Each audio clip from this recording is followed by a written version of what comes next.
She called it a nature retreat while dragging a gas generator across my creek's mossy bank, right over a nest of speckled frog eggs that hadn't even hatched yet. The same frogs I'd spent 6 years getting classified for federal protection. She wore a sun hat, blasting pop music from a Bluetooth speaker, and laughed when I asked her to move off the endangered habitat zone. "It's just water and mud, Brian," she smirked. That's the moment I knew Karen wasn't just clueless. She was a walking, talking environmental disaster with Wi-Fi. The morning had started like most of mine do, quiet and sacred. Sunlight filtered through cottonwood branches, dew shimmered on the tips of tall grass, and the great blue heron had just taken flight across the slow-moving bend of my creek. I stood with a thermos of black coffee, admiring a cluster of otter tracks near the edge of the water, where the grinding sound of tires broke the calm.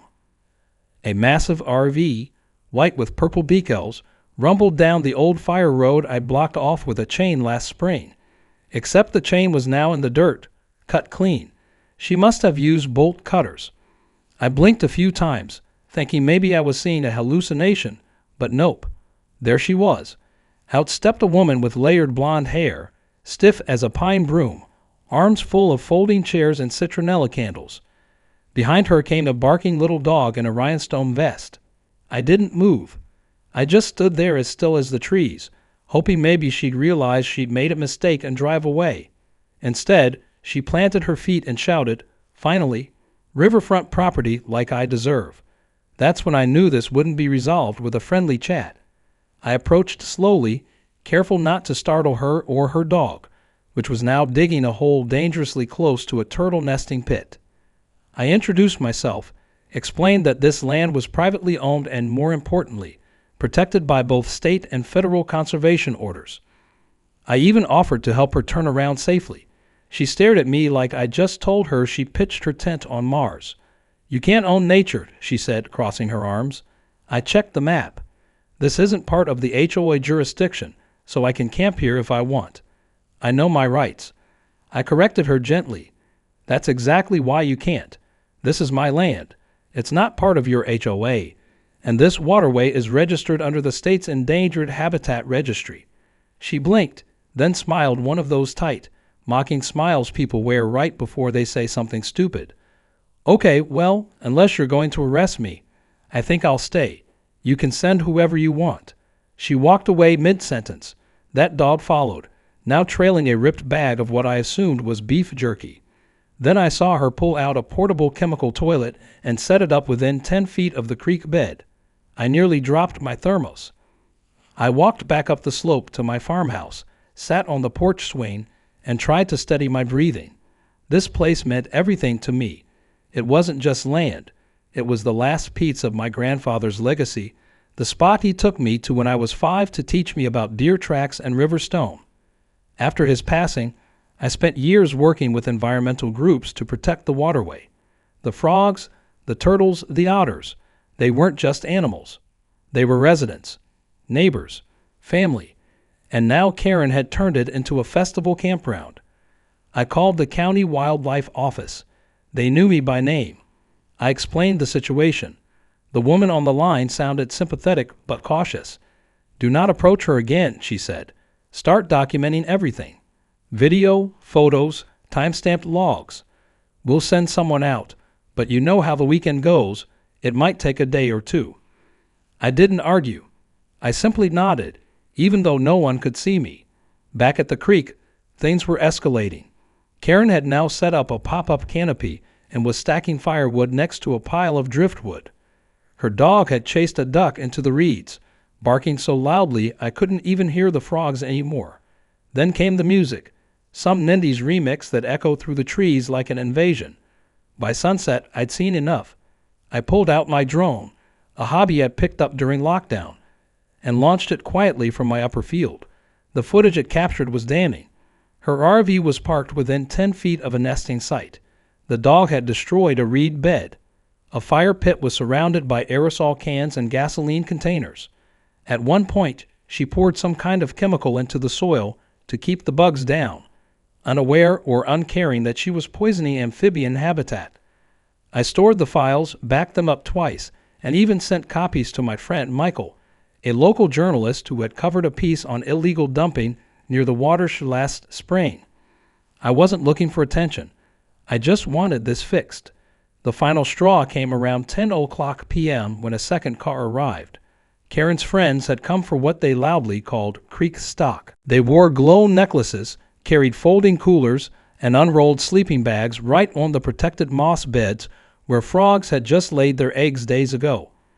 I stood behind my curtains, camera rolling, heart pounding, not with fear but fury, the kind of righteous, silent fury that comes when someone stomps on something sacred. The thing about wildlife is, they don't have a voice, but I did, and Karen, she had no idea just how loud mine could get. By the time the sun rose the next morning, my creek didn't sound the same. The chirping frogs had gone quiet, and the heron I usually spotted at dawn was nowhere in sight. Instead, the soundscape was polluted with the hum of Karen's generator and someone laughing at full volume about how this place doesn't even have cell service, but at least it's got decent beer. I walked the edge of the ridge with my notebook in hand, documenting everything I could see without stepping too close. There were tire ruts on the soft embankment, a tarp slung between two trees where turtles usually burrowed, and plastic cups floating downstream already. I knew exactly what was at stake. What they were doing wasn't just rude, it was criminal. I had spent years maintaining this habitat. I'd marked the breeding times for at least 4 amphibian species and coordinated with both state and federal agencies to get this waterway registered as protected.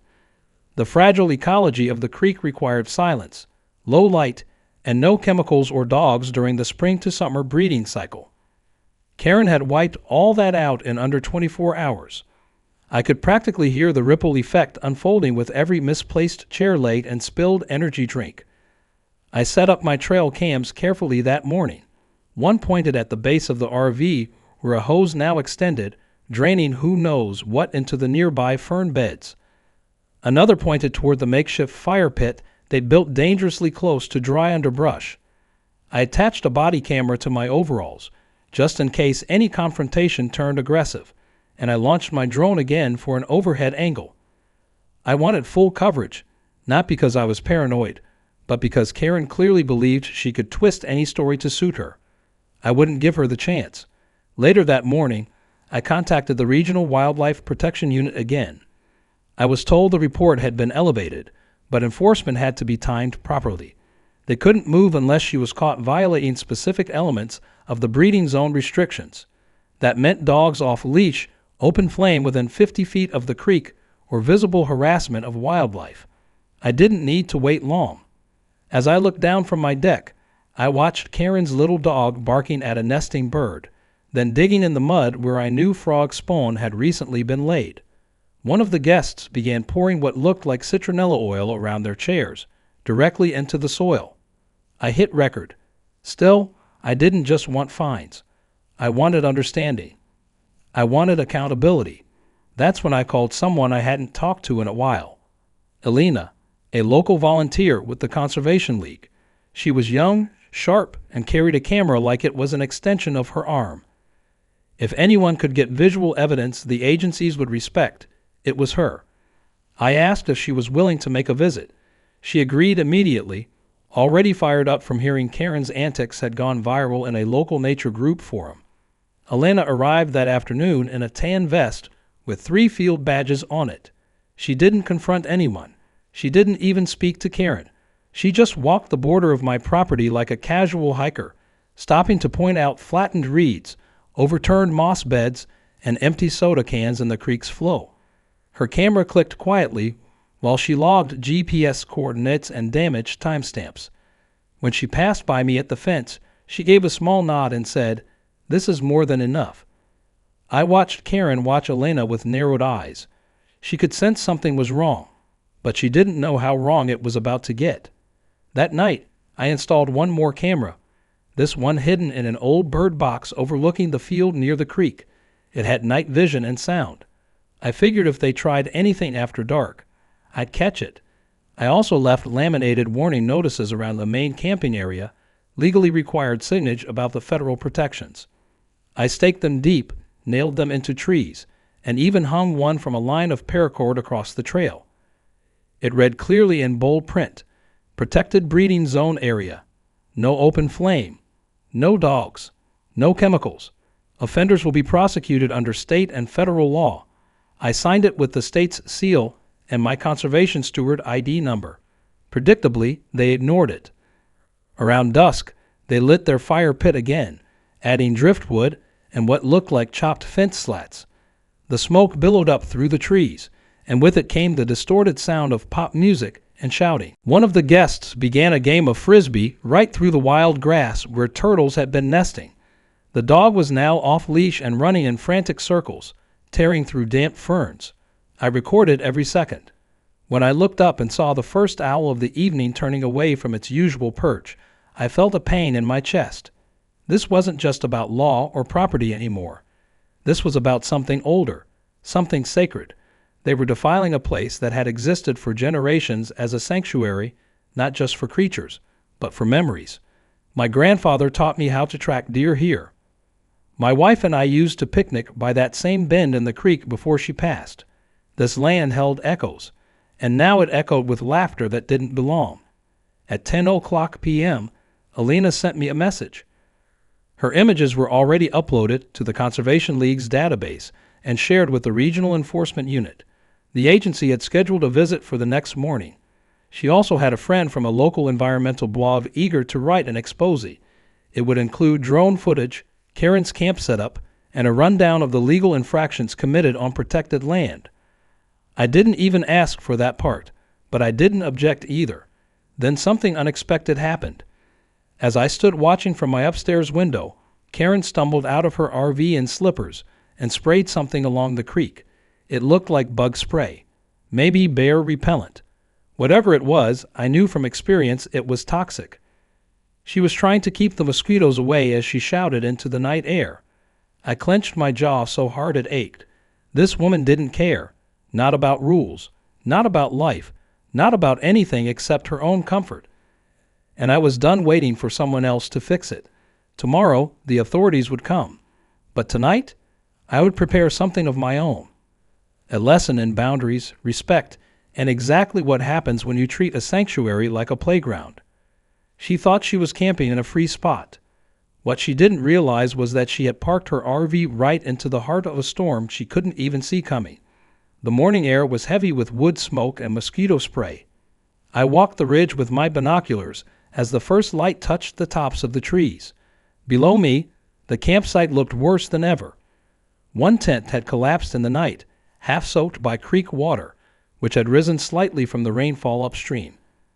Karen had strung up a plastic tarp between two trees and was now using it as an open-air kitchen.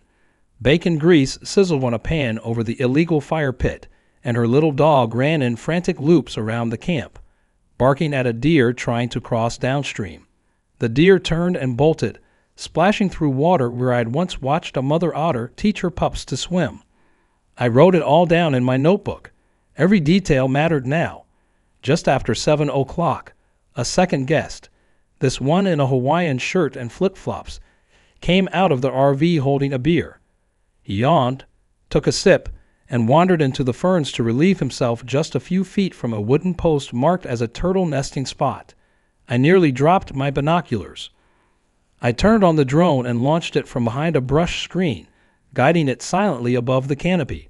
It captured everything in high resolution: the illegal campfire, the waste disposal tube draining into the soil, the dog off leash, and now a man urinating on protected habitat. This wasn't just an insult anymore. It was sabotage. At exactly 8:15, a silver truck pulled up the main road. It had no markings at first glance, but I recognized the conservation seal on the door once the sunlight hit it. The driver stepped out, wearing a forest green shirt and khaki pants with a badge on the belt. He scanned the terrain with binoculars and spotted me. I gave a small wave, and he made his way up the slope. He introduced himself as Ranger Thomas, soft-spoken but sharp-eyed. I handed him the memory cards, my logbook, and a printed map of my property with areas circled in red where damage had occurred. He flipped through the photos and frowned at nearly every page. When I told him about the citronella and chemical spray, he made a note to test soil samples. Then he looked down at the campsite and asked, "Has she been warned verbally?" I told him yes. She dismissed it. He gave a low whistle and said, "This might get interesting." While we waited for backup to arrive, I showed him the bird box camera footage on my laptop. Karen had danced through a patch of endangered reeds with a bottle of hairspray in one hand and a lit candle in the other. Her dog had knocked over a waste bin, sending plastic wrappers down the waterway. The footage spoke louder than anything I could have said. By 9 o'clock, 2 more vehicles arrived, one from the State Environmental Protection Unit and one from the Federal Wetland Enforcement Division. A small team of officers gathered near the ridge. They didn't make a dramatic entrance.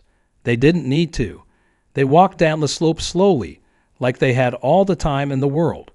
One held a clipboard. Another carried a testing kit. The third had a GoPro mounted on his vest. Karen saw them and assumed they were park rangers on a routine check. She even waved and shouted, "Hey, if you're looking for a spot to relax, we've got eggs and toast." No one laughed. One officer stepped forward and calmly asked for her name. When she hesitated, he asked again, this time flashing a badge that made her eyes widen. They asked her a series of questions. Was she aware this was private land? Did she have written permission to be here? Was she aware this area was listed as a protected breeding zone under federal code? Did she have pets with her? Did she light a fire on site? Each answer she gave only made it worse. Her responses were half excuses, half defiance. I didn't see any signs. I didn't know it was that serious. The guy who owns this place didn't tell me that. When she tried to say I had been rude to her, the officer raised a hand and said, "We've seen the footage." Then came the citations, one by one. A fine for illegal camping on protected habitat. A fine for soil contamination. A fine for leash law violations in an ecologically sensitive area. A citation for obstructing a federally protected waterway. Karen's voice rose higher with each one. She demanded to know who filed the report. The officer turned and gestured toward me up on the ridge. Her eyes narrowed, and she shouted, "Seriously? You old creep. You set me up." I said nothing, just stood with my arms crossed, watching the law catch up to arrogance. The RV was ordered to vacate within the hour. Karen argued, claiming it wasn't operational yet and that she needed time to pack. They gave her 30 minutes. The guests, now pale and quiet, scrambled to fold chairs and tents. One slipped and fell in the mud near the creek and cursed loudly. The dog was finally put on a leash and mapped nonstop. Karen shouted something about suing everyone, including the federal government, which made one officer smirk. Once the RV was gone, the rangers stayed behind to photograph the damage. The fire pit was dismantled. Soil samples were taken. The ferns were logged for chemical residue. I watched as a gloved hand pulled a melted soda can from the reeds and placed it in an evidence bag. One ranger shook his head and muttered, "People like her should never be allowed near nature." By midday, they had what they needed. Ranger Thomas handed me a copy of the official incident report and thanked me for my cooperation. He said I'd likely be contacted for a court statement and that the footage I gathered would make the case airtight. He also said something I didn't expect. You'd be surprised how many people think private land means public playground. Most of them leave before it gets this far. But Karen? She seemed determined to go all the way. That afternoon, Alina returned with her camera. She'd seen the news break in the local forums already. Her friend at the environmental blog had posted a teaser photo of Karen's RV parked right next to a sign that read, "Breeding Zone. Do not enter." The comments were blowing up. One user wrote, "She's lucky the frogs didn't sue her too." Another said, "How entitled do you have to be to camp on a creek and light a fire next to nesting turtles?" Elena offered to help me clean the area, but I told her to wait until the soil tests were back. We didn't want to disturb anything until the science was done. Still, we walked the banks quietly, noting the footprints, the broken reeds, the flattened moss beds. She took a few more photos, this time of the damage left behind, and said, "This might become a case study for the Conservation League." I nodded, still feeling the weight of it all. The land had taken a beating, but it had also spoken back, through laws, through witnesses, through the stubborn old man who refused to let ignorance trample something sacred. As the sun dipped low again and the birds began to return, one by one, to their usual perches, I finally heard the sound I'd missed the most. A single, steady croak from the edge of the creek. One frog, testing the waters. A cautious voice returning to claim what was always his. I smiled and whispered back, "Welcome home." The next morning brought a strange calm to the property. No smoke, no thumping bass, no barking dog tearing through the grass. Just wind in the trees and the soft murmur of water gliding over stone. It was the first peaceful morning I'd had in days, but it wasn't time to relax. I knew better. People like Karen didn't retreat quietly. They simmer, they scheme, and they come back with bigger problems than you expected. Sure enough, just before noon, a delivery van rolled up to the gate. The man inside leaned out and asked if this was the right spot for a tent rental drop-off. He had a clipboard and everything. I looked him dead in the eye and said, "Not unless you're planning to pitch those tents in a courtroom." He apologized and turned around, but the message was clear. Karen wasn't giving up. She had either forgotten what happened or convinced herself it was a misunderstanding she could fix with more noise and stubbornness. I figured she'd be back. I didn't know when, but I knew it wouldn't be long. So I got ready. I contacted the regional enforcement officer and asked if the case was officially logged yet. It was. The incident reports were processed, fines pending, and the photographic evidence was now part of a legal file tied to both my property and her name. I spent the afternoon installing something I should have done years ago, a row of motion-triggered sprinklers, all disguised under old rocks and driftwood. I wired them along the edge of the trail that led from the nearby HOA walking path down into my creekside clearing. If anyone stepped where they shouldn't, they'd get soaked. Not dangerous, just annoying. I also added 2 new trail cams, hidden in hollow logs, both with night vision and cloud sync. Anything that moved after dark would be recorded and stored automatically. But I wasn't just preparing defenses. I was building awareness. Elena and I began planning a small open event for local schools and conservation groups. A guided walk through the property with plaques, photos, and small markers showing the habitats and breeding zones. The goal wasn't publicity. It was education. If more people knew what made this place valuable, they'd help protect it. And if it became a known landmark for conservation, even the most persistent Karen might think twice before pulling up in an RV again. That night, I got an alert from the driveway cam. Headlights, slow movement. I peeked through the blinds. A small black car idled near the gate. I couldn't see inside clearly, but I recognized the silhouette of the sun hat resting on the dash. She was back, not loud, not crashing through fences this time, just watching, maybe trying to intimidate me, maybe hoping I'd come out so she could say something dramatic. I didn't move. I let the cameras do the watching. After 10 minutes, she drove off. I noted the time and date, set it to Ranger Thomas. The next morning, he said, "Just keep recording. If she sets foot on your land again, she's trespassing while under investigation. That's a whole new charge." 2 days passed without incident. The frogs returned slowly, their song growing stronger each evening. A family of ducks came back to the bend near the willow tree. Even the heron seemed more relaxed, gliding low over the water again instead of circling wide in confusion. Nature was mending itself, bit by bit. But peace is a fragile thing when pride is still in the air. On the 3rd day, it happened. I woke early just before sunrise and went to the ridge with my coffee. The drone was already charging, the cameras sensed. And there it was, not an RV this time, but a canvas yurt, cream-colored with a small solar panel propped next to it and fairy lights strung across poles jammed into the soil. Karen had returned under cover of night and set up a whole new campsite, this time trying to make it look artsy and natural, like she belonged here. Her dog barked again. Music drifted softly from a hidden speaker. She had even laid out yoga mats in a circle near the creek, probably expecting her friends for some sunrise ceremony. I took a deep breath. It wasn't anger anymore. It was something colder, the kind of quiet disbelief that makes your heart slow down and your thinking sharpen. I didn't go down. I didn't shout. I launched the drone and began recording. She saw it too, waved at it like it was some kind of paparazzi. Then she shouted something I couldn't hear clearly, but the body camera caught it later. She said, "This time I brought lawyers." I called Ranger Thomas again, told him the situation. He didn't even hesitate. "We'll be there before noon," he said. "Don't confront her. Just observe." I agreed and spent the next few hours walking the perimeter, logging footprints, counting the trash bags already piled near the edge of the creek, watching her dog dig near a sand patch where turtles had just returned to nest.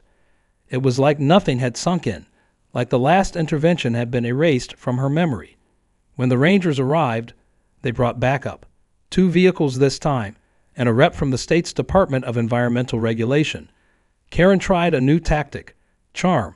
She greeted them like guests at a garden party, offered tea, explained how she had consulted a lawyer who said she had the right to camp within walking distance of her neighborhood, and that since no one had put a fence or wall around the creek, she assumed it was public land. The officer asked her again if she had permission. She said she didn't need it. He asked if she was aware of the previous citations. She said those had been exaggerated. Then he read the new infractions aloud. Illegal re-entry to a restricted ecological zone while under investigation. Willful destruction of wildlife habitat. Tampering with property markers.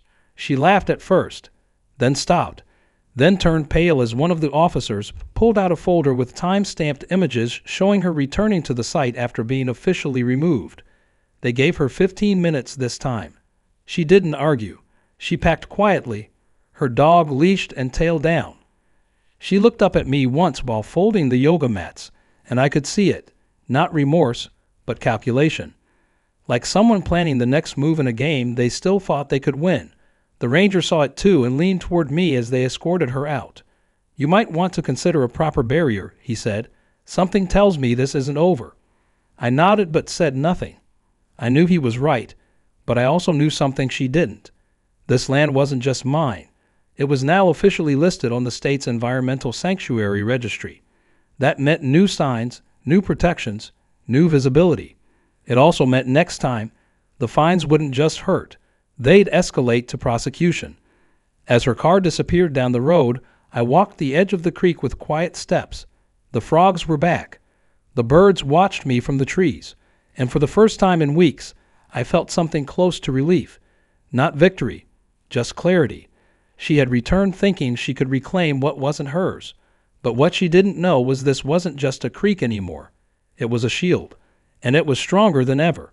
The week after Karen's second eviction was oddly quiet, too quiet.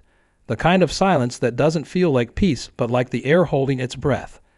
I kept my routine steady, walked the creek bank each morning with my notebook, checked the trail cameras at noon, flew the drone at dusk. Nothing out of place. No trash. No tire tracks. No tent. But I knew better than to think she was done. She was a certain type, the kind who saw warnings as challenges and fences as invitations. I'd seen people like her before in town meetings. Loud when they were wrong, louder when you proved it. I had a feeling she was waiting, watching, maybe even building a case in her head where she was the victim and I was the unreasonable old man who didn't want to share his water. Then the letter arrived. Certified envelope. Legal header. Her name at the top of a typed complaint. Karen had filed a civil grievance against me with the county, claiming I had harassed her, illegally installed surveillance equipment, and used force to prevent access to what she described as open recreational space. I read the letter 3 times, once out of shock, twice out of anger. She wanted a court date. She was trying to turn her trespassing into a legal argument about community rights and land use. Her case included a handful of photos she must have taken from the road. None of them showed the real damage, just images of me walking the ridge with binoculars or the drone flying overhead. She claimed it was targeted intimidation. I called Ranger Thomas and sent him a copy. He laughed once under his breath and said, "Don't worry, we've got your back." Then I called my attorney, the same man who helped me finalize the land trust after my wife passed. He read through the complaint and said something I didn't expect. "This is good. She just handed us a platform to make everything public. We'll counterclaim, defamation, property damage, breach of federal ecological protection. This won't just dismiss her suit, it'll bury it. I gathered all the documentation again: videos, photos, incident reports, testimony logs from the officers. Elena contributed her report from the Conservation League, and the environmental blog that covered the story offered to publish a follow-up. The headline they proposed was brutal: HOA guest trashes sanctuary, blames owner for having cameras. I didn't want vengeance, but I wanted truth, and if her plan was to drag me to court, then I would let the court see everything. The hearing date was set for the following month. In the meantime, word spread fast. Local conservationists started showing up at my gate asking to tour the property. School teachers reached out about bringing students for habitat lessons. One nearby university offered to use my land as a case study in a course about environmental conflict. It was surreal. I'd spent most of my life keeping this place quiet and untouched. Now it was becoming a symbol of rural preservation standing up against suburban entitlement. I wasn't sure how I felt about that, but I knew the exposure meant safety. The more people who knew the truth, the harder it would be for Karen to twist it. Then came the meeting with the HOA president, a man named Robert, hair combed straight back, shirt tucked in too tight, and a nervous smile that didn't reach his eyes. He asked if we could talk at the fence line. I agreed. He apologized, said Karen had never been an official HOA representative, just a very loud voice in their social group. He handed me a letter signed by several residents, officially disavowing her actions and pledging not to enter or approach my land again. I told him I appreciated it. Then I asked if Karen was still living in their community. He hesitated, then said, "For now." But after the court date? Probably not. In the days leading up to the hearing, Karen tried to spin the story online. She posted on neighborhood forums claiming she was being targeted for enjoying nature.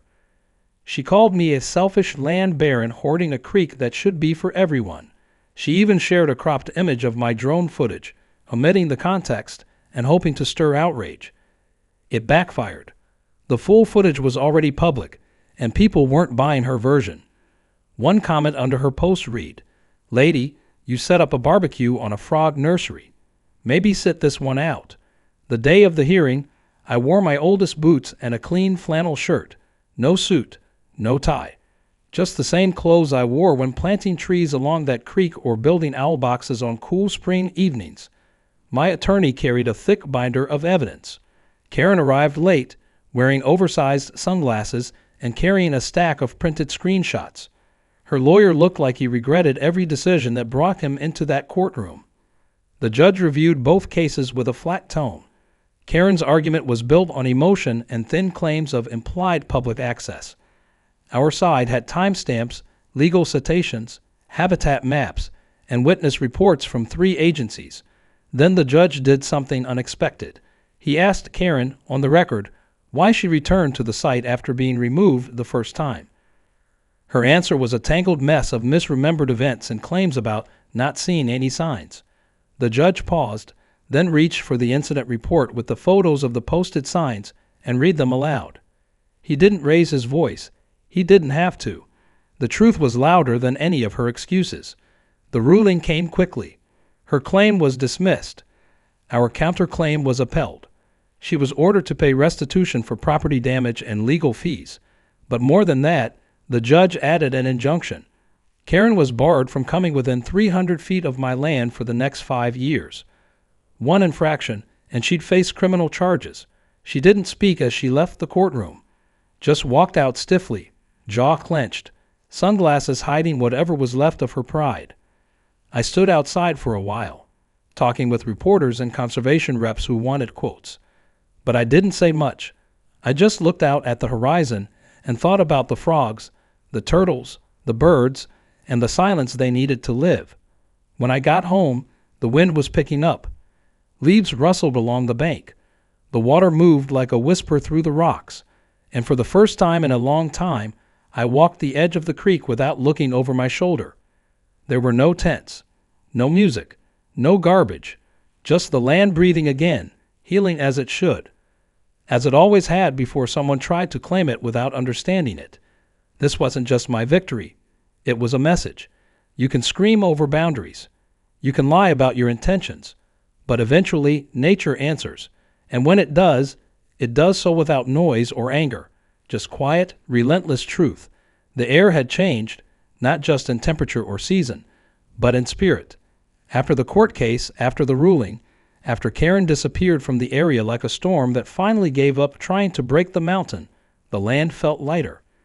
I noticed it in the way the frogs sang without pause again, not a single beat of silence between croaks at dusk.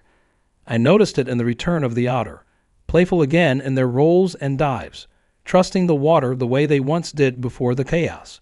The herons stood still and tall on the far side of the creek like sentinels, reassured that their ground was sacred once more. Life settled into rhythm.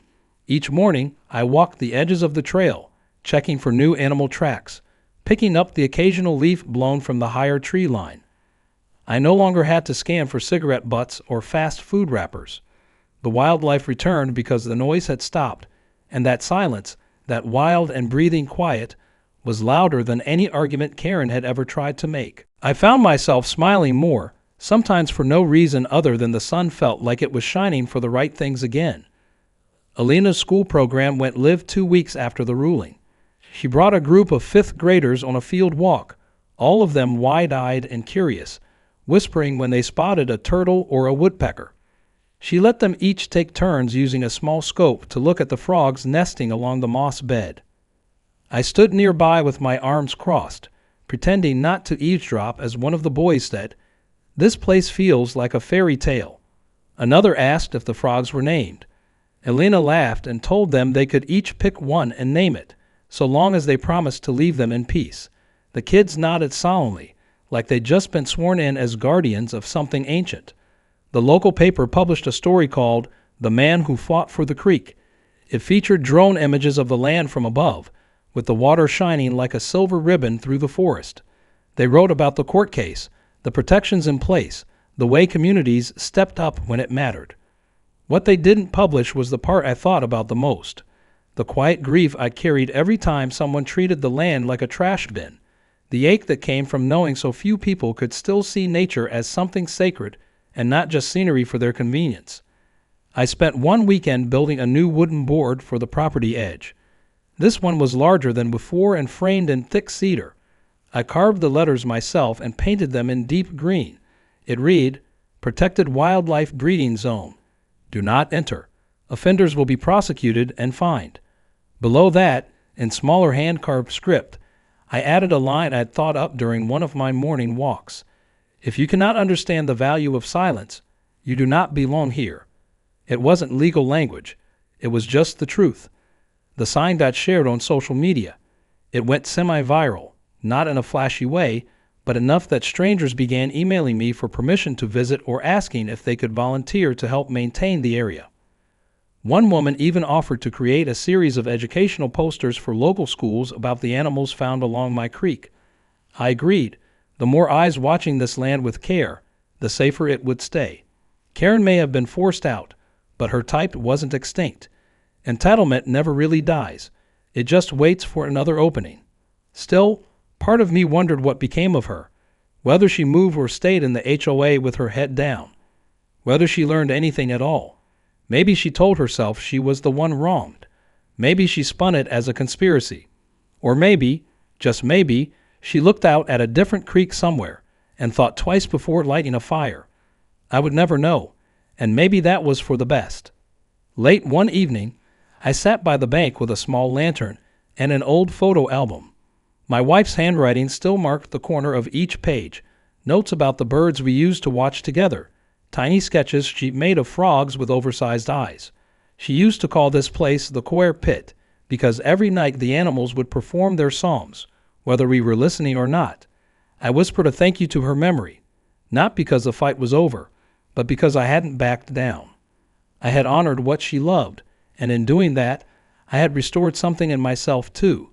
The sky turned orange, then purple, then that velvet shade of indigo that only comes when the stars begin to push through. Fireflies danced in the tall grass. Somewhere behind me, a fox barked once and vanished into the dark. I stayed a while longer, just sitting, just listening. No tent, no shouting, no generators, just the sound of water and wings and the gentle breath of a place left to be what it was always meant to be. The next day, I hung a second sign, smaller, nailed quietly to a tree just before the final bend in the path. It said, "Welcome to those who walk with respect." And that was all. No warnings, no threats, just an invitation written in trust.